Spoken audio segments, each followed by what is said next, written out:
हर हर महादेव। हर हर महादेव। दोस्तों, हमारे चैनल में आप सभी का स्वागत है। दोस्तों, आज हम श्रावण मास में सुनी जाने वाली शिव महापुराण अध्याय 6 अध्याय 6 की कथा सुनेंगे। चलिए दोस्तों, शुरू करते हैं। दोस्तों, आप सभी का दिन शुभ और मंगलमय हो और भोलेनाथ जी की कृपा आप सभी पर सदा बनी रहे। आज सुनिए शिव महापुराण का अध्याय 6। ऋषियों ने पूछा, हे महाभाग, अब आप बताइए कि भगवान शिव जी की किन किन फूलों से पूजा करनी चाहिए। विभिन्न फूलों से पूजा करने पर क्या क्या फल प्राप्त होता है। सूत जी बोले, हे ऋषियों, यही प्रश्न नारद जी ने ब्रह्मा जी से किया था। ब्रह्मा जी ने उन्हें पुष्पों द्वारा शिव जी की पूजा के महत्व को बताया था। ब्रह्मा जी ने कहा, नारद, लक्ष्मी अर्थात धन की कामना करने वाले मनुष्य को कमल के फूल, बेलपत्र, शतपत्र और शंख पुष्प से भगवान शिव पूजन करना चाहिए। 1 लाख पुष्पों द्वारा भगवान शिव की पूजा होने पर सभी पापों का नाश हो जाता है और लक्ष्मी की प्राप्ति होती है। 1 लाख फूलों से शिव जी की पूजा करने से मनुष्य को संपूर्ण अभीष्ट फलों की प्राप्ति होती है। जिसके मन में कोई कामना न हो, वह उपासक इस पूजन से शिव स्वरूप हो जाता है। मृत्युंजय मंत्र के 5 लाख जाप पूरे होने पर महादेव के स्वरूप के दर्शन हो जाते हैं। 1 लाख जप से शरीर की शुद्धि होती है। दूसरे लाख जप से पहले जन्म की बातें याद आ जाती है। तीसरे लाख जाप के पूर्ण होने पर इच्छा की गई सभी वस्तुओं की प्राप्ति हो जाती है। चौथे लाख जाप पूर्ण होने पर भगवान शिव सपनों में दर्शन देते हैं। 5वां लाख जाप पूरा होने पर वे प्रत्यक्ष दर्शन देते हैं। मृत्युंजय मंत्र के 10 लाख जाप करने से संपूर्ण फलों की सिद्धि होती है। मोक्ष की कामना करने वाले मनुष्य को 1 लाख 2 दुर्वा से शिव पूजन करना चाहिए। आयु वृद्धि की इच्छा करने वाले मनुष्य को 1 लाख दुर्वाओं द्वारा पूजन करना चाहिए। पुत्र प्राप्ति की इच्छा रखने वाले मनुष्य को 1 लाख धतूरे के फूलों से पूजा करनी चाहिए। पूजन में लाल डंठल वाले धतूरे को शुभदायक माना जाता है। यश प्राप्ति के लिए 1 लाख अगस्त्य के फूलों से पूजन करना चाहिए। तुलसी दल द्वारा शिव जी का पूजा करने से भोग और मोक्ष की प्राप्ति होती है। उड़हल के 1 लाख फूलों से पूजा करने पर शत्रुओं की मृत्यु होती है। 1 लाख करवीर के फूलों से शिव पूजन करने पर समस्त रोगों का नाश हो जाता है। दोपहरिया के फूलों के पूजन से आभूषण तथा चमेली के फूलों से पूजन करने से वाहन की प्राप्ति होती है। अलसी के फूलों से शिव पूजन करने से विष्णु जी प्रसन्न होते हैं। बेलों के फूलों से अर्घ्य देने पर अच्छे जीवन साथी प्राप्त होती है। जूही के फूलों से पूजन करने पर घर में धन संपदा का वास होता है तथा अन्न के भंडार भर जाते हैं। कनेर के फूलों से पूजा करने पर वस्त्रों की प्राप्ति होती है और शेफालिका के फूलों से पूजन करने पर मन निर्मल हो जाता है। हार श्रृंगार के फूलों से पूजन करने पर सुख संपत्ति की वृद्धि होती है। राई के 1 लाख फूलों से पूजन करने पर शत्रु मृत्यु को प्राप्त होते हैं। चंपा और केवड़े के फूलों से शिव पूजन नहीं करना चाहिए। ये दोनों फूल महादेव के पूजन के लिए अयोग्य होते हैं। इसके अलावा सभी फूलों का पूजा में उपयोग किया जा सकता है। महादेव जी पर चावल चढ़ाने से लक्ष्मी की प्राप्ति होती है। ये चावल अखंडित होने चाहिए। उन्हें विधि पूर्वक अर्पित करें। रुद्र प्रधान मंत्र से पूजन करते हुए शिवलिंग पर वस्त्र अर्पित करें। गंध, पुष्प और श्रीफल चढ़ाकर धूप दीप से पूजन करने से पूजा का पूरा फल प्राप्त होता है। उसी प्रांगण में 12 ब्राह्मणों को भोजन कराएं। इससे सांगोपांग पूजा संपन्न होती है। 1 लाख तिलों से शिव जी का पूजन करने पर समस्त दुखों और क्लेशों का नाश होता है। जौ के दाने चढ़ाने पर स्वर्गीय सुख की प्राप्ति होती है। गेहूं के बने भोजन से लाख बार शिव पूजन करने से संतान की प्राप्ति होती है। मूंग से पूजन करने पर उस उपासक को धर्म, अर्थ और काम भोग की प्राप्ति होती है तथा यह पूजा समस्त सुखों को देने वाली होती है। उपासक को निष्काम होकर मोक्ष की प्राप्ति के लिए भगवान शिव की पूजा करनी चाहिए। भक्ति भाव से विधि पूर्वक शिव की पूजा करके जल धारा समर्पित करनी चाहिए। सतरुद्रीय मंत्र से एकादश रुद्र जप, सूक्त, षडंग, महामृत्युंजय और गायत्री मंत्र में नमः लगाकर नामों से अथवा प्रणव ओम मंत्र द्वारा शास्त्रोक्त मंत्र से जलधारा शिवलिंग पर चढ़ाएं। धारा पूजन से संतान की प्राप्ति होती है। सुख और संतान की वृद्धि के लिए जल धारा का पूजन उत्तम होता है। उपासक को भस्म धारण प्रेम पूर्वक शुभ एवं दिव्य द्रव्यों द्वारा शिव पूजन कर उनके सहस्त्र नामों का जाप करते हुए शिवलिंग पर घी की धारा चढ़ानी चाहिए। इससे वंश का विस्तार होता है। 10,000 मंत्रों द्वारा इस प्रकार किया गया पूजन रोगों को समाप्त करता है तथा मनोवांछित फल की प्राप्ति होती है। नपुंसक पुरुष को शिव जी का पूजन घी से करना चाहिए। ब्राह्मणों को भोजन कराना चाहिए और प्राजापत्य का व्रत रखना चाहिए। बुद्धिहीन मनुष्य को दूध में शक्कर मिलाकर इसकी धारा शिवलिंग पर चढ़ानी चाहिए। इससे भगवान प्रसन्न होकर उत्तम बुद्धि प्रदान करते हैं। यदि मनुष्य का मन उदास रहता हो, जी उचट जाए, कभी भी प्रेम न रहे, दुख बढ़ जाए तथा घर में सदैव लड़ाई रहती हो तो मनुष्य को शक्कर मिश्रित दूध 10,000 मंत्रों का जाप करते हुए शिवलिंग को अर्पित करना चाहिए। खुशबू वाला तेल चढ़ाने पर भोगों की वृद्धि होती है। यदि शिव जी पर शहद चढ़ाया जाए तो टीबी जैसा रोग भी समाप्त हो जाता है। शिव जी को गन्ने का रस चढ़ाने से आनंद की प्राप्ति होती है।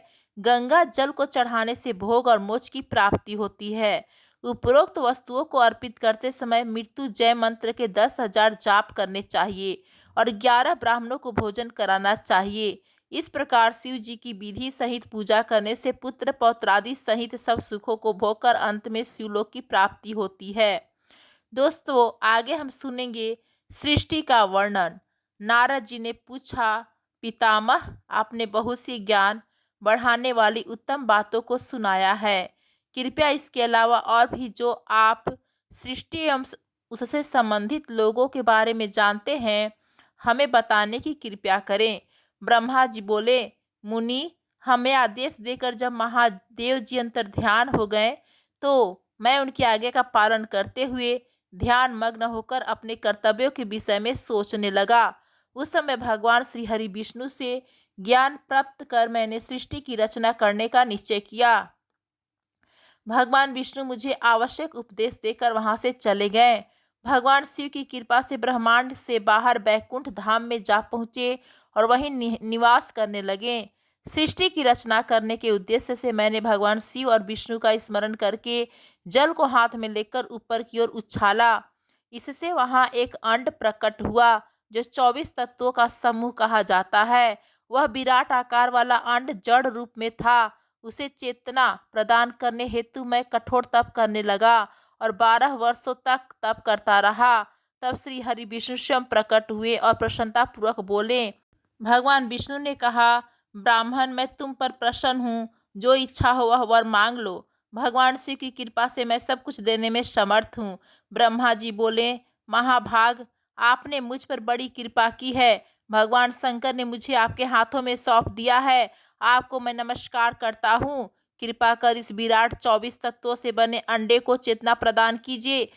मेरे ऐसा कहने पर श्री विष्णु ने अनंत रूप धारण कर अंड में प्रवेश किया। उस समय उनके सहस्त्रों मस्तक, सहस्त्र आंखें और सहस्त्र पैर थे। उनके अंडे में प्रवेश करते ही वह चेतन हो गया। पाताल से सत्यलोक तक अंड के रूप में वहां विष्णु भगवान विराजने लगे। अंड में विराजमान होने के कारण विष्णु जी बैराज पुरुष कहलाए। पंचमुख महादेव ने अपने निवास हेतु कैलाश नगर का निर्माण किया। देवर्षि संपूर्ण ब्रह्मांड का नाश होने पर भी बैकुंठ और कैलाश अमर रहेंगे, अर्थात इसका नाश नहीं हो सकता। महादेव की आज्ञा से ही मुझ में सृष्टि की रचना करने की इच्छा उत्पन्न हुई है। अनजाने में ही मुझसे तपोगुणी सृष्टि की उत्पत्ति हुई है, जिसे अविद्या पंचक कहते हैं। उसके पश्चात भगवान शिव की आज्ञा से स्वास्थ्य संज्ञक वृक्ष जिसे पहला सर्ग कहते हैं का निर्माण हुआ, परंतु पुरुषार्थ का साधक नहीं था। अतः दूसरा सर्ग त्रिक्यहोता प्रकट हुआ। यह दुखों से भरा हुआ था। तब ब्रह्मा जी द्वारा उधर्व श्रोता नामक तीसरे सर्ग की रचना की गई। यह सात्विक सर्ग देव सर्ग के नाम से प्रसिद्ध हुआ। यह सर्ग सत्यवादी तथा परम सुखदायक है। इसकी रचना के उपरांत मैंने पुनः शिव चिंतन आरंभ कर दिया। तब एक रजोगुणी सृष्टि का आरंभ हुआ जो अर्वाक श्रोता नाम से विख्यात हुआ। इसके बाद मैंने 5 विकृत सृष्टि और 3 प्राकृतिक सर्गों को जन्म दिया। पहला महत्मय, दूसरा भूतो और तीसरा वैकारिक सर्ग है। इसके अलावा 5 विकृत सर्ग है। दोनों को मिलाकर कुछ 8 सर्ग होते हैं। नया कुमार सर्ग है जिससे सन्नत सनंदन कुमारों की रचना हुई है। सन्नत आदि मेरे 4 मानस पुत्र हैं जो ब्रह्मा के समान हैं। वे महान व्रत का पालन करने वाले हैं। वे संसार से विमुख एवं ज्ञानी हैं। उनका मन शिव चिंतन में लगा रहता है। मुनि नारद मेरी आज्ञा पाकर भी उन्होंने सृष्टि के कार्य में मन नहीं लगाया। इससे मुझ में क्रोध प्रवेश कर गया। तब भगवान विष्णु ने मुझे समझाया और भगवान शिव की तपस्या करने के लिए कहा। मेरी घोर तपस्या से मेरी भौहों और नाक के मध्य भाग में से महेश्वर की 3 मूर्तियां प्रकट हुई जो पूर्णास, सर्वेश्वर एवं दया सागर थी। और भगवान शिव का अर्धनारीश्वर रूप प्रकट हुआ। जन्म मरण से रहित परम तेजस्वी सर्वज्ञ नीलकंठ साक्षात उमा बल्लभ भगवान महादेव के साक्षात दर्शन कर मैं धन्य हो गया। मैंने भक्ति भाव से उन्हें प्रणाम किया और उन्हें प्रसन्न करने के लिए उनकी स्तुति करने लगा। तब मैंने उनसे जीवों की रचना करने की प्रार्थना की। मेरी प्रार्थना स्वीकारते हुए देवाधिदेव भगवान शिव ने रुद्र गणों की रचना की। तब मैंने उनसे पुनः कहा, देवेश्वर शिव शंकर, अब आप संसार की मोह माया में लिप्त ऐसे जीवों की रचना करें जो मृत्यु और जन्म के बंधन में बंधे हो। यह सुनकर महादेव जी हंसते हुए कहने लगे। शिव जी ने कहा, हे ब्रह्मा, मैं जन्म और मृत्यु के भय में लिप्त जीवों की रचना नहीं करूंगा, क्योंकि वे जीव संसार रूपी बंधन में बंधे होने के कारण दुखों से युक्त होंगे। मैं सिर्फ उनका उद्धार करूंगा, उन्हें परम ज्ञान प्रदान कर उनके ज्ञान का विकास करूंगा। हे प्रजापते, इन जीवों की रचना आप करें। मोह माया के बंधनों में बंधे इस प्रकार के जीवों की सृष्टि करने पर भी आप इस माया में नहीं बंधेंगे। मुझसे इस प्रकार कहकर महादेव शिव शंकर अपने पार्षदों के साथ वहां से अंतर्ध्यान हो गए। दोस्तों, आगे हम सुनेंगे सृष्टि की उत्पत्ति।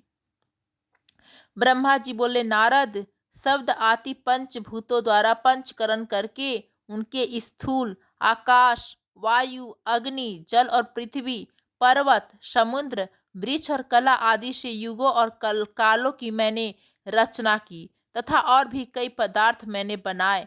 उत्पत्ति और विनाश वाले पदार्थों का भी मैंने निर्माण किया। परंतु जब इससे भी मुझे संतोष नहीं हुआ तो मैंने माँ अम्बा सहित भगवान शिव का ध्यान करके सृष्टि के अन्य पदार्थों की रचना की और अपने नेत्रों से मरीच को, हृदय से मृगु को, सिर से अंगिरा को, कान से मुनि श्रेष्ठ पुल्लह को, उदान से पुलसत्य को, समान से वशिष्ठ को, अपान से कृतु को, दोनों कानों से अत्रि को, प्राण से दक्ष को और गोद से तुम को, छाया से कदर्म मुनि को उत्पन्न किया। सब साधनाओं के साधन धर्म को भी मैंने अपने संकल्प से प्रकट किया। मुनि श्रेष्ठ, इस तरह साधकों की रचना करके महादेव जी की कृपा से मैंने अपने को कृतार्थ माना। मेरे संकल्प से उत्पन्न धर्म मेरी आज्ञा से मानव का रूप धारण कर साधन में लग गए। इसके उपरांत मैंने अपने शरीर के विभिन्न अंगों से देवता व असुरों के रूप में अनेक पुत्रों की रचना करके उन्हें विभिन्न शरीर प्रदान किए। तत्पश्चात भगवान शिव की प्रेरणा से मैं अपने शरीर को 2 भागों में विभक्त कर 2 रूप वाला हो गया। मैं आधे शरीर से पुरुष व आधे शरीर से नारी हो गया। पुरुष स्वयंभू मनु नाम से प्रसिद्ध हुए एवं उच्च कोटि के साधक कहलाए। नारी रूप से शतरूपा नाम वाली योगिनी एवं परम तपस्विनी स्त्री उत्पन्न हुई। मनु ने वैवाहिक विधि से अत्यंत सुंदर शतरूपा का पानी ग्रहण किया और मैथुन द्वारा सृष्टि की उत्पन्न करने लगे। उन्होंने शतरूपा से प्रियव्रत और उतानपाद नामक 2 पुत्र तथा आकुति, देवहूति और प्रसूति नामक 3 पुत्रियां प्राप्त की। आकुति का रुचि मुनि से, देवहूति का कर्दम मुनि से तथा प्रसूति का दक्ष प्रजापति के साथ विवाह कर दिया गया। इनकी संतानों से पूरा जगत चराचर हो गया। रुचि और आकृति के वैवाहिक संबंध में यज्ञ और दक्षिणा नामक स्त्री पुरुष का जोड़ा उत्पन्न हुआ। यज्ञ की दक्षिणा से 12 पुत्र हुए। मुने, कदर्म और देवहूति के संबंध से बहुत सी पुत्रियां पैदा हुईं। दक्ष और प्रसूति से 24 कन्याएं हुईं। दक्ष ने 13 कन्याओं का विवाह धर्म से कराया। ये 13 कन्याएं श्रद्धा, लक्ष्मी, दृष्टि, दृष्टि, पुष्टि, मेधा, क्रिया, बुद्धि, लज्जा, वसु, शांति, सिद्धि और कृति हैं। अन्य 11 कन्याओं ख्याति, सती, संभूति, स्मृति, प्रीति, क्षमा, संति, अनसुया, ऊर्जा, स्वाहा और स्वधा का विवाह मृगु, शिव, मरीचि, अंगिरा, पुलस्त्य, पुल्लह, क्रतु, अत्रि, वशिष्ठ, अग्नि और पितर नामक मुनियों से संपन्न हुआ। इनकी संतानों से पूरा त्रिलोक भर गया। अंबिका पति महादेव जी की आज्ञा से बहुत से प्राणी श्रेष्ठ मुनियों के रूप में उत्पन्न हुए। कल्प भेद से दक्ष की 60 कन्याएं हुईं। उनमें से 10 कन्याओं का विवाह धर्म से, 27 का विवाह चंद्रमा से, 13 कन्याओं का विवाह कश्यप ऋषि से संपन्न हुआ। नारद उन्होंने 4 कन्याएं अरिष्टनेमि को ब्याह दी। मृगु, अंगिरा और कुश्वास से 2-2 कन्याओं का विवाह कर दिया। ऋषि कश्यप की 3 संतानों से संपूर्ण त्रिलोक अलौकित है। देवता, ऋषि, दैत्य, वृक्ष, पंछी, पर्वत तथा लताएं आदि कश्यप पत्नियों से पैदा हुए हैं। इस तरह भगवान शंकर की आज्ञा से ब्रह्मा जी ने पूरी सृष्टि की रचना की। सर्वव्यापी शिव जी द्वारा तपस्या के लिए प्रकट देवी, जिन्हें रुद्र देव ने त्रिशूल के अग्रभाग पर रखकर उनकी रक्षा की, वे सती देवी ही राजा दक्ष से प्रकट हुई थी। उन्होंने भक्तों को उद्धार करने के लिए अनेक लीलाएं की। इस प्रकार देवी शिवा ही सती के रूप में भगवान शंकर की अर्धांगिनी बनी। परंतु अपने पिता के यज्ञ में अपने पति का अपमान देखकर उन्होंने अपने शरीर को यज्ञ की अग्नि में भस्म कर दिया। देवताओं की प्रार्थना पर ही वे मां सती पार्वती के रूप में प्रकट हुई और कठिन तपस्या करके उन्होंने पुनः भगवान भोलेनाथ को प्राप्त कर लिया। वे इस संसार में कालिका, चंडिका, भद्रा, चामुंडा, विजया, जया, जयंती, भद्रकाली, दुर्गा, भगवती, कामाख्या, कामदा, अम्बा, मृडानी और सर्वमंगला आदि अनेक नामों से पूजी जाती हैं। देवी के नाम भोग और मोक्ष को देने वाले हैं। मुनि नारद, इस प्रकार मैंने तुम्हें सृष्टि की उत्पत्ति की कथा सुनाई है। पूरा ब्रह्मांड भगवान शिव की आज्ञा से मेरे द्वारा रचा गया है। ब्रह्मा, विष्णु, रुद्र आदि तीनों देवता उन्हीं महादेव के अंश हैं। भगवान शिव निगुण और सगुण हैं। वे शिवलोक में शिवा के साथ निवास करते हैं। दोस्तों, आगे हम सुनेंगे पापी गुण निधि की कथा। जी हाँ दोस्तों, पापी गुण निधि की कथा चलिए शुरू करते हैं। सूत जी कहते हैं, हे ऋषियों, तत्पश्चात नारद जी ने विनय पूर्वक प्रणाम किया और उनसे पूछा, भगवान शंकर कैलाश पर कब गए और महात्मा कुबेर से उनकी मित्रता कहाँ और कैसे हुई? प्रभु शिव जी कैलाश पर क्या करते हैं? कृपया कर मुझे बताइए। इसे सुनने के लिए मैं बहुत उत्सुक हूँ। ब्रह्मा जी बोले, हे नारद, मैं तुम्हें चंद्रमौली भगवान शिव के विषय में बताता हूँ। काम्पिल्य नगर में यज्ञ दत्त दक्षिति नामक एक ब्राह्मण रहते थे, जो अत्यंत प्रसिद्ध थे। वे यज्ञ विद्या में बड़े पारंगत थे। उनका गुण निधि नामक एक 8 वर्षीय पुत्र था। उसका यज्ञोपवीत हो चुका था और वह बहुत ही बहुत सी विद्याएं जानता था, परंतु वह दुराचारी और जुआरी हो गया था।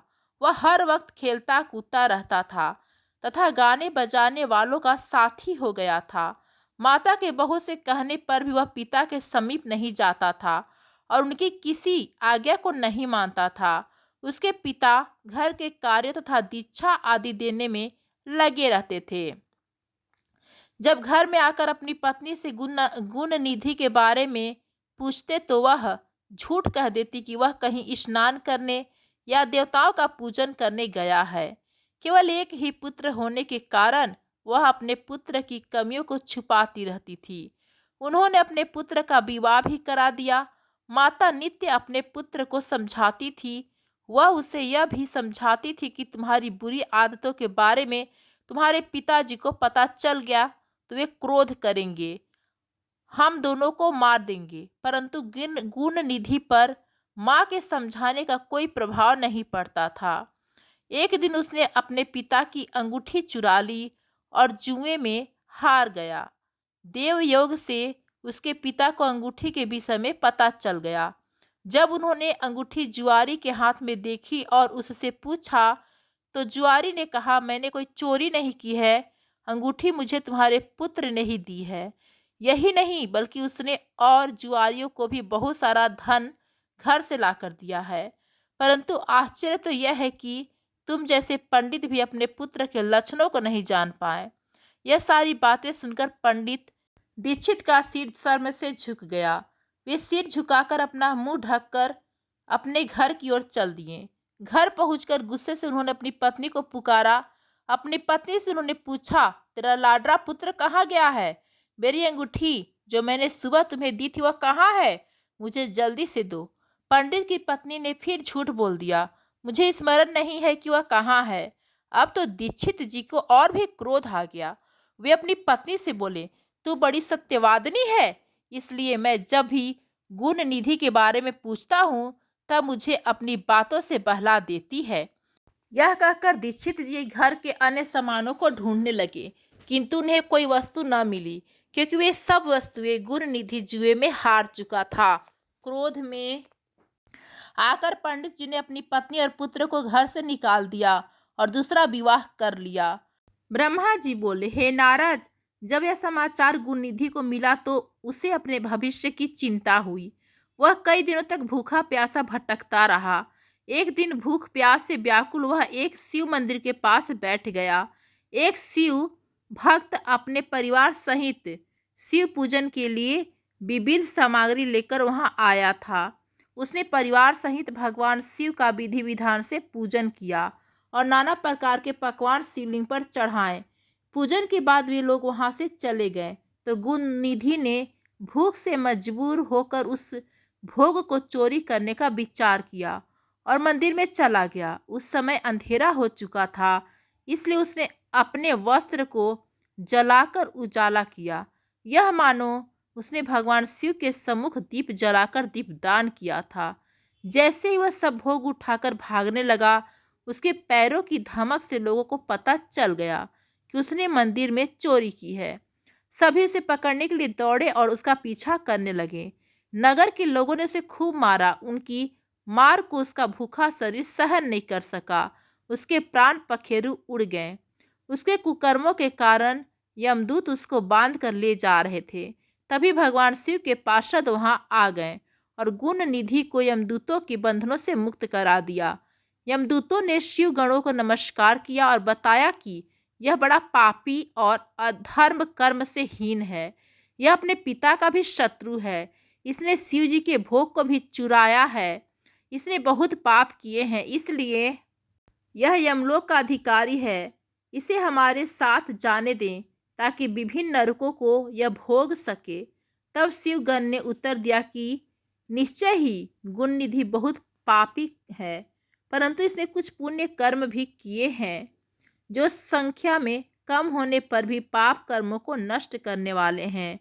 इसने रात्रि में अपने वस्त्रों को फाड़कर शिवलिंग के समक्ष दीपक में बत्ती डालकर उसे जलाया और दीपदान किया। इसने अपने पिता के श्रीमुख से एवं मंदिर के बाहर बैठकर शिव गुणों को सुना है और ऐसे ही और भी अनेक धर्म कर्म इसने किए हैं। इसने दिनों तक भूखे रहकर इसने व्रत किया और शिव दर्शन तथा शिव पूजन भी अनेकों बार किया है। इसलिए यह हमारे साथ शिवलोक को जाएगा, वहाँ कुछ कुछ दिनों तक निवास करेगा। जब इसके संपूर्ण पापों का नाश हो जाएगा तो भगवान शिव की कृपा से यह कलिंग देश का राजा बनेगा। अतः यमदूत, तुम अपने लोक को लौट जाओ। यह सुनकर यमदूत यमलोक को चले गए। उन्होंने यमराज को इस विषय में सूचना दे दी और यमराज को ने इसको प्रसन्नतापूर्वक स्वीकार कर लिया। तत्पश्चात गुण निधि नामक ब्राह्मण को लेकर शिवगण शिवलोक को चल दिए। कैलाश पर भगवान शिव और देवी उमा विराजमान थे। उसे उनके सामने लाया गया। गुण निधि ने भगवान शिव उमा की चरण वंदना की और उनकी स्तुति की। उसने महादेव से अपने किए कर्मों के बारे में क्षमा याचना की।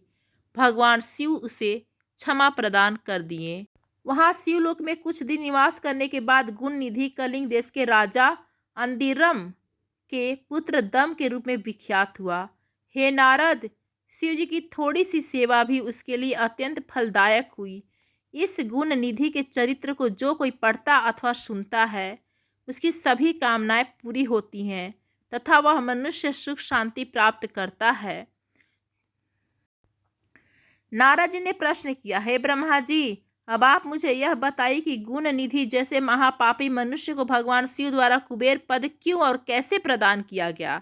हे प्रभु, कृपया कर इस कथा को भी बताइए। ब्रह्मा जी बोले, हे नारद, शिवलोक में सारे दिव्य भोगों का उपभोग तथा उमा महेश्वर का सेवन कर वह अगले जन्म में कलिंग के राजा अरिंदम का पुत्र हुआ। उसका नाम दम था। बालक दम की भगवान शंकर में असीम भक्ति थी। वह सदैव शिव जी की सेवा में लगा रहता था। वह अन्य बालकों के साथ मिलकर शिव भजन करता। युवा होने पर उसके पिता अरिंदम की मृत्यु के पश्चात दम को राज सिंहासन पर बैठाया गया। राजा दम सब और शिव धर्म का प्रचार और प्रसार करने लगे। वे सभी शिवालय में दीपदान करते थे। उनकी शिव जी में अनन्य भक्ति थी। उन्होंने अपने राज्य में रहने वाले सभी ग्राम अध्यक्षों को यह आज्ञा दी थी कि शिव मंदिर में दीपदान करना सबके लिए अनिवार्य है। अपने गांव के आसपास जितने शिवालय हैं वहां सदा दीप जलाना चाहिए। राजा दम ने आजीवन शिव धर्म का पालन किया। इस तरह वे बड़े धर्मात्मा कहलाए। उन्होंने शिवालय में बहुत से दीप जलवाए। इसके फलस्वरूप ये दीपों की प्रभा के आश्रय हो मृत्युपरांत अलकापुरी के स्वामी बने। ब्रह्मा जी बोले, हे नारद, भगवान शिव का पूजन व उपासना महान फल देने वाली है। दीक्षित के पुत्र गुण निधि ने जो पूर्ण अधर्मी था, भगवान शिव की कृपा पाकर दिक्पाल का पद पा लिया था। अब मैं तुम्हें उसकी भगवान शिव के साथ मित्रता के विषय में बताता हूँ। हे नारद, बहुत पहले की बात है। मेरे मानस पुत्र पुलस्त्य से विश्रवा का जन्म हुआ और विश्रवा के पुत्र कुबेर हुए। उन्होंने पूर्व काल में बहुत कठोर तप किया। उन्होंने विश्वकर्मा द्वारा रचित अलकापुरी का उपभोग किया। मेघवाहन कल्प के आरंभ होने पर वे कुबेर के रूप में घोर तप करने लगे। वे भगवान शिव द्वारा प्रकाशित काशीपुरी में गए और अपने मन के रत्नमय दीपों से 11 रुद्रों को उद्बोधित कर वे तन्मयता से शिव जी के ध्यान में मग्न होकर निश्चल भाव से उनकी उपासना करने लगे। वहां उन्होंने शिवलिंग की प्रतिष्ठा की। उत्तम पुष्पों द्वारा शिवलिंग का पूजन किया। कुबेर पूरे मन से तप में लग गए। उनके पूरे शरीर में केवल हड्डियों का ढांचा और चमड़ी ही बची थी। इस प्रकार उन्होंने 10,000 वर्षों तक तपस्या की। तत्पश्चात भगवान शिव अपनी दिव्य शक्ति उमा के भव्य रूप के साथ कुबेर के पास गए। अलकापति कुबेर मन को एकाग्रचित कर शिवलिंग के सामने तपस्या में लीन थे। भगवान शिव ने कहा, अलकापते, मैं तुम्हारी भक्ति और तपस्या से प्रसन्न हूँ। तुम मुझसे अपनी इच्छा अनुसार वर मांग सकते हो। यह सुनकर जैसे ही कुबेर ने आंखें खोली तो उन्हें अपने सामने भगवान नीलकंठ खड़े दिखाई दिए। उनका तेज सूर्य के समान था। उनके मस्तक पर चंद्रमा अपनी चांदनी बिखेर रहा था। उनके तेज से कुबेर की आंखें चौंधिया रह गई। तत्काल उन्होंने अपनी आंखें बंद कर ली। वे भगवान शिव से बोले, भगवान, मेरे नेत्रों को वह शक्ति दीजिए जिससे मैं आपके चरणाबिंदों का दर्शन कर सकूं। कुबेर की बात सुनकर भगवान शिव ने अपनी हथेली से कुबेर को स्पर्श कर देखने की शक्ति प्रदान की। दिव्य दृष्टि प्राप्त होने पर वे आंखें फाड़ फाड़ कर देवी उमा की ओर देखने लगे। वे सोचने लगे कि भगवान शिव के साथ यह सर्वांग सुंदरी कौन है। इसने ऐसा कौन सा तप किया है जो इसे भगवान शिव की कृपा से उनका सामीप्य रूप और सौभाग्य प्राप्त हुआ है। वे देवी उमा को निरंतर देखते जा रहे थे। देवी को घूरने के कारण उनकी बाईं आंखें फूट गईं। शिव जी ने उमा से कहा, उमे, यह तुम्हारा पुत्र है। यह तुम्हें क्रूर दृष्टि से नहीं देख रहा है। यह तुम्हारे तप बल को जानने की कोशिश कर रहा है। फिर भगवान शिव ने कुबेर से कहा, मैं तुम्हारी तपस्या से बहुत प्रसन्न हूँ। मैं तुम्हें वर देता हूँ कि तुम समस्त निधियों और शक्तियों के स्वामी हो जाओ। सुब्रतो, यक्षों और किन्नरों के अधिपति होकर धन के दाता बनो। मेरी तुमसे सदा मित्रता रहेगी और मैं तुम्हारे पास सदा निवास करूंगा। अर्थात तुम्हारे स्थान अलकापुरी के पास ही मैं निवास करूंगा। कुबेर, अब तुम अपनी माता उमा के चरणों में प्रणाम करो। यही तुम्हारी माता हैं। ब्रह्मा जी कहते हैं, नारद, इस प्रकार भगवान शिव ने देवी से कहा, हे देवी, यह आपके पुत्र के समान है। इस पर अपनी कृपा करो। यह सुनकर उमा देवी बोली, वत्स, तुम्हारी भगवान शिव में सदैव निर्मल भक्ति बनी रहे। बाईं आंख फूट जाने पर तुम एक ही पिंगल नेत्र से युक्त रहो। महादेव जी ने जो वर तुम्हें प्रदान किए हैं वे सुलभ हैं। मेरे रूप से ईर्ष्या के कारण तुम कुबेर के नाम से प्रसिद्ध होगे। कुबेर को वर देकर भगवान शिव और देवी उमा अपने धाम को चले गए।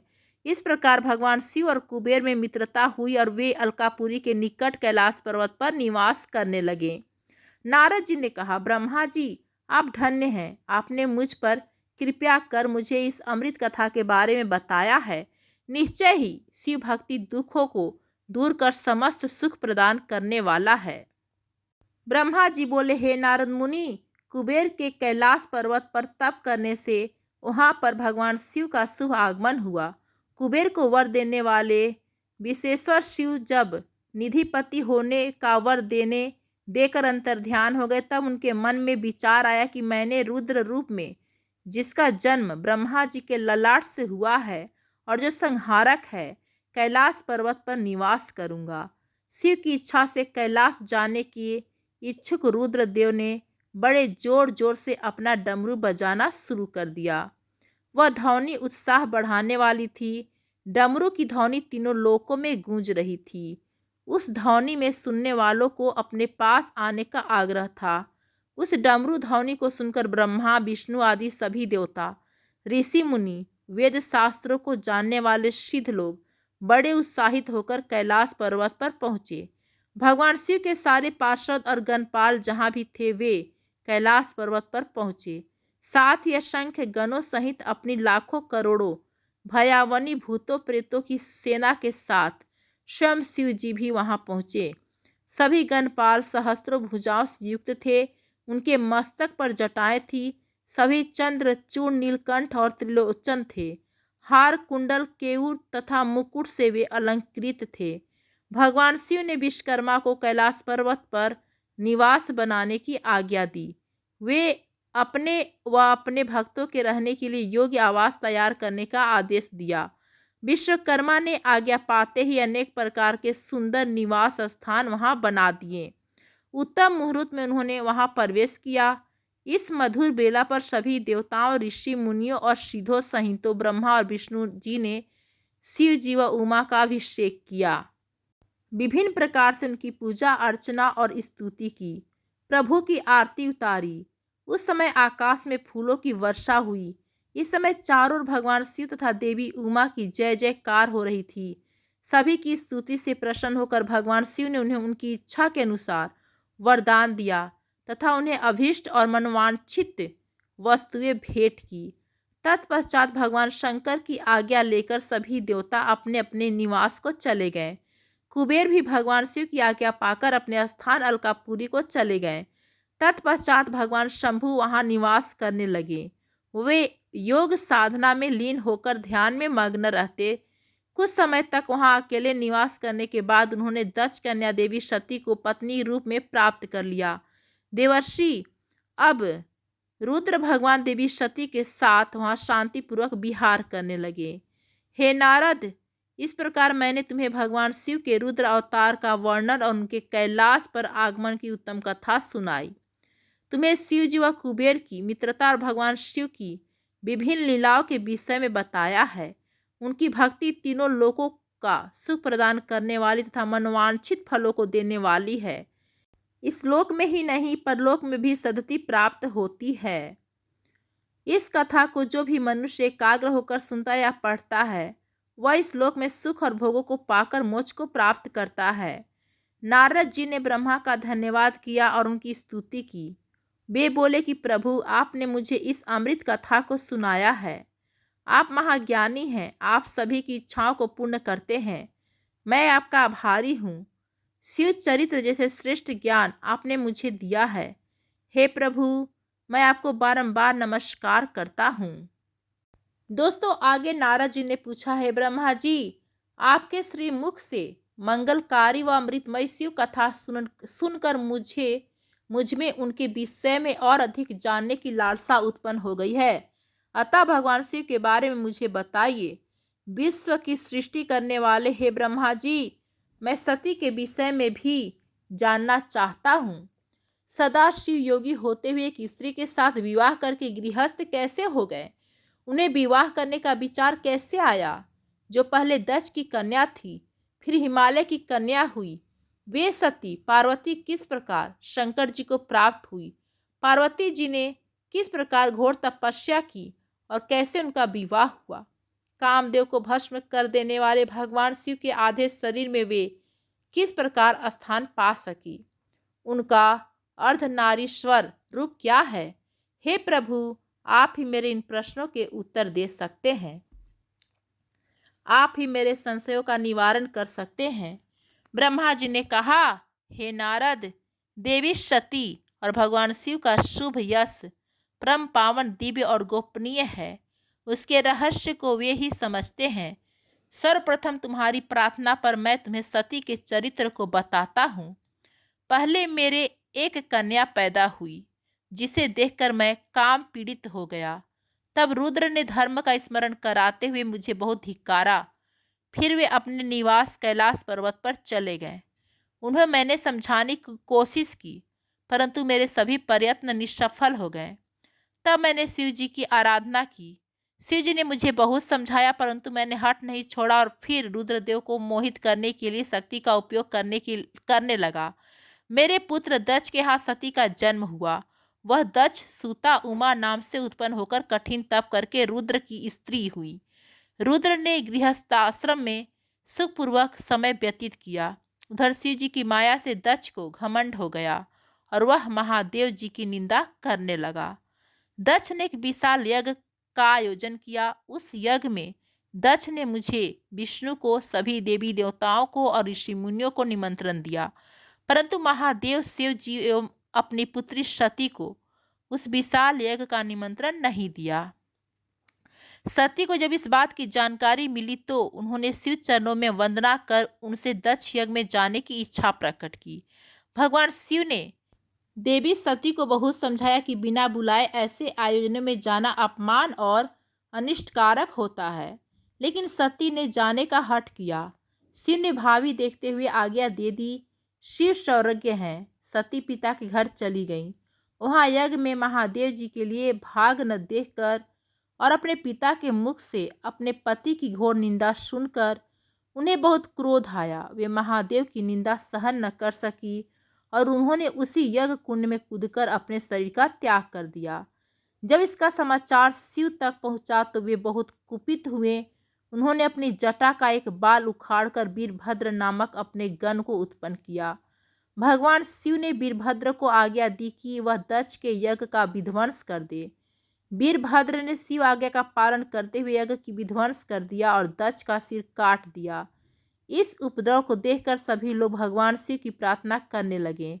तब भगवान शिव ने दक्ष को पुनः जीवित कर दिया और उनके यज्ञ को पूर्ण कराया। भगवान शिव सती के मृत शरीर को लेकर वहां से चले गए। उस समय सती के शरीर से उत्पन्न ज्वाला पर्वत पर गिरी थी। वही पर्वत आज भी ज्वालामुखी के नाम से पूजित है। आज भी उसके दर्शन से मनोकामनाएं पूरी होती हैं। वही सती दूसरे जन्म में हिमालय के घर में पुत्री रूप में प्रकट हुई, जिनका नाम पार्वती था। उन्होंने कठोर तप द्वारा पुनः महादेव शिव को अपने पति के रूप में प्राप्त कर लिया। सुत जी बोले, हे ऋषियों, ब्रह्मा जी के वचन सुनकर नारद जी पुनः पूछने लगे, हे ब्रह्मा जी, मैं सती और शंकर जी के परम पवित्र व दिव्य चरित्र को पुनः सुनना चाहता हूँ कि सती की उत्पत्ति कैसे हुई और महादेव जी का मन विवाह करने के लिए कैसे तैयार हुआ। दक्ष से नाराज होकर देवी सती ने अपनी देह को कैसे त्याग दिया और फिर कैसे हिमालय की पुत्री पार्वती के रूप में जन्म ली। उनके तप, विवाह, कामनाश आदि की सभी कथाएं मुझे सविस्तार सुनाने की कृपा करें। ब्रह्मा जी बोले, हे नारद, पहले भगवान शिव निगुण, निर्विकल्प, निर्विकारी और दिव्य थे, परंतु देवी उमा से विवाह करने के बाद वे सगुण और शक्तिमान हो गए। उनके बाएं अंग से ब्रह्मा जी उत्पन्न हुए और दाएं अंग से विष्णु जी उत्पन्न हुए। तभी से भगवान सदाशिव के 3 रूप ब्रह्मा, विष्णु और रुद्र सृष्टिकर्ता, पालनकर्ता और संहारकर्ता के रूप में विख्यात हुए। उनकी आराधना करते हुए मैं सुरासुर सहित मनुष्य आदि जीवों की रचना करने लगा। मैंने सभी जातियों का निर्माण किया। मैंने ही मरीच, अत्रि, पुलह, पुलस्त्य, अंगिरा, क्रतु, वशिष्ठ, नारद, दक्ष और मृगु को उत्पत्ति की आदि ये मेरे मानस पुत्र कहलाए। तत्पश्चात मेरे मन में माया का मोह उत्पन्न होने लगा। तब मेरे हृदय से अत्यंत मनोहारी और सुंदर रूप वाली नारी प्रकट हुई। उसका नाम संध्या था। वह दिन में क्षीण होती, परंतु रात में उसका रूप सौंदर्य निखर जाता। वह संध्या ही थी। संध्या निरंतर मंत्र का जाप करती थी। उसके सौंदर्य से ऋषि मुनियों का मन भी भ्रमित हो जाता था। इसी प्रकार मेरे मन में एक मनोहर रूप वाला पुरुष भी प्रकट हुआ। वह अत्यंत सुंदर और अद्भुत रूप वाला था। उसके शरीर का मध्य भाग पतला था। वह काले बालों से युक्त था। उसके दांत सफेद मोतियों से चमक रहे थे। उसके श्वास से सुगंधित निकल रही थी। उसकी चाल मदमस्त हाथी के समान थी। उसकी आंखें कमल के समान थी। उसके अंगों में लगे केसर की सुगंध नासिका को तृप्त कर रही थी। तभी उस रूपवान पुरुष ने विनय पूर्वक अपने सिर को मुझ ब्रह्मा के सामने झुकाकर मुझे प्रणाम किया और मेरी बहुत स्तुति की। वह पुरुष बोला, हे ब्राह्मण, आप अत्यंत शक्तिशाली हैं। आपने ही मेरी उत्पत्ति की है। प्रभु मुझ पर कृपा करे और मेरे योग्य काम मुझे बताए, ताकि मैं आपकी आज्ञा से उस कार्य को पूरा कर सकूं। ब्रह्मा जी ने कहा, हे भद्र पुरुष, तुम सनातनी सृष्टि उत्पन्न करो। तुम अपने इसी स्वरूप में फूल के 5 वाणों से स्त्रियों और पुरुषों को मोहित करो। इस चराचर जगत में कोई भी जीव तुम्हारा तिरस्कार नहीं कर पाएगा। तुम छिपकर प्राणियों के हृदय में प्रवेश करके सुख का हेतु बनकर सृष्टि का सनातन कार्य आगे बढ़ाओ। तुम्हारे पुष्पवान समस्त प्राणियों को भेद कर उन्हें मदमस्त करेंगे। आज से तुम पुष्पवान नाम से जाने जाओगे। इसी प्रकार तुम सृष्टि के प्रवर्तक के रूप में जाने जाओगे। ब्रह्मा जी ने कहा, हे नारद, सभी ऋषि मुनि उस पुरुष के लिए उचित नाम खोजने लगे। तब सोच विचार कर वे बोले कि तुमने उत्पन्न होते ही ब्रह्मा का मन मंथन कर दिया है, अतः तुम्हारा पहला नाम मनमत होगा। तुम्हारे जैसा इस संसार में कोई नहीं है, इसलिए तुम्हारा दूसरा नाम काम होगा, तीसरा नाम मदन और चौथा नाम कंदर्प होगा। अपने नामों के विषय में जानते ही काम ने अपने 5 वाणों का नामकरण कर उनका परीक्षण किया। काम ने अपने 5 बाणों को हर्षण, रोचन, मोहन, शोषण और मारन नाम से सुशोभित किया। ये बाण ऋषि मुनियों को भी मोहित कर सकते थे। उस स्थान पर बहुत से देवता व ऋषि उपस्थित थे। उस समय संध्या भी वही थी। कामदेव द्वारा चलाए गए बाणों के फलस्वरूप सभी मोहित हो गए। सबके मनों में विकार आ गया। सभी काम के वशीभूत हो चुके थे।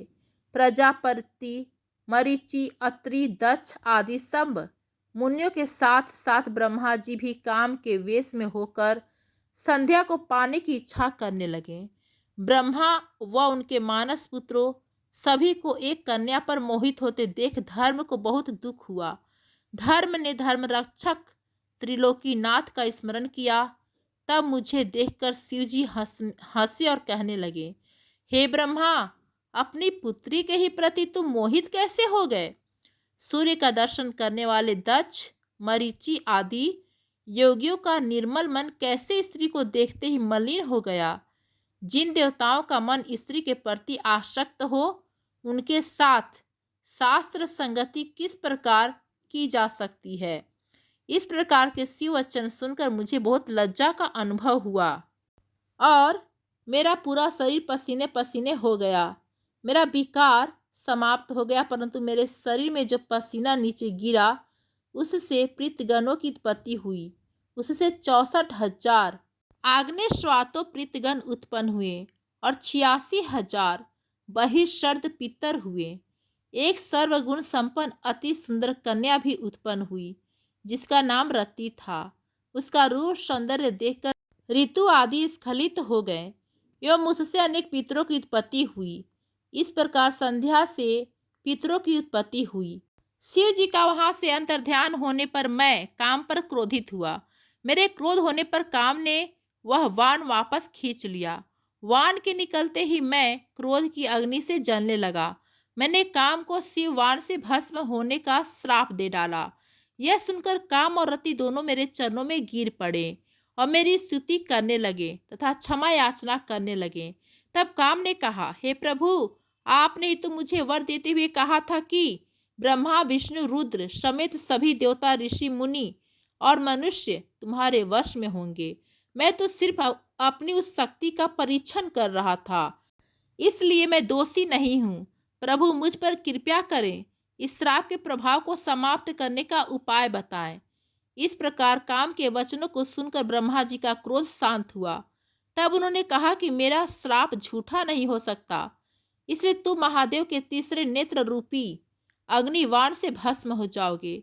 परंतु कुछ समय पश्चात जब शिव जी विवाह करेंगे, अर्थात उनके जीवन में देवी पार्वती आएंगी, तब तुम्हारा शरीर पुनः जीवित हो जाएगा।